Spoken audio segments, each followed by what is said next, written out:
Ысык-Көл обласы Тоң район Бөкөнбаев айылында турабыз квартирада. 2010-жылы ушу күн чыгыш айыл өкмөттү жер бөлүп берген. Ошо үй салгыла деп. Ошо 2010-жылдан бери такыр үй сала албай келебиз, кыйналып. Атам, апам, эжем, өзүм да мүмкүнчүлүгү чектелгендербиз. Ушуга жардам бериңиздерди сурайм, кыргыз элим.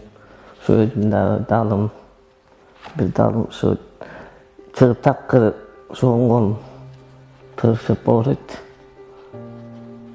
Такыр эмете албай. Ушу көрүнгөнгө дагы мүмкүнчүлүк алган пенсияларыбыз дарыдан ашпайт. Такыр кыйналып кеттик. Кыргыз элиң жардам бериңиздерди. Көптөн көп өтүнөм. Алла ыраазычылыгы үчүн. Ушу апам, ушу өзүм дагы ушу эл катары жашагым келет. Ушу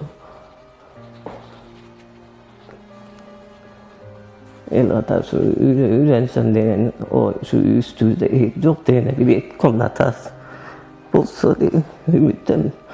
Ушу ата-энем тирүүгө же үйдү болуп калса экенбиз деп тилек менен чыгып отурам. Кыргыз элине кайрылып, кайрымдуу элиме жалпы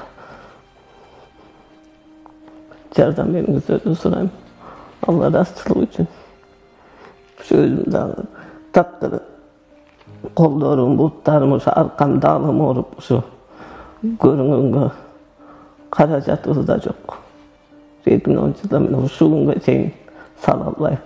Ушу айласыздан кеткенде коомчулукка кайрылууга туура көрдүм. Жардам бериңиздерди сурайм, Алла ыраазычылыгы үчүн.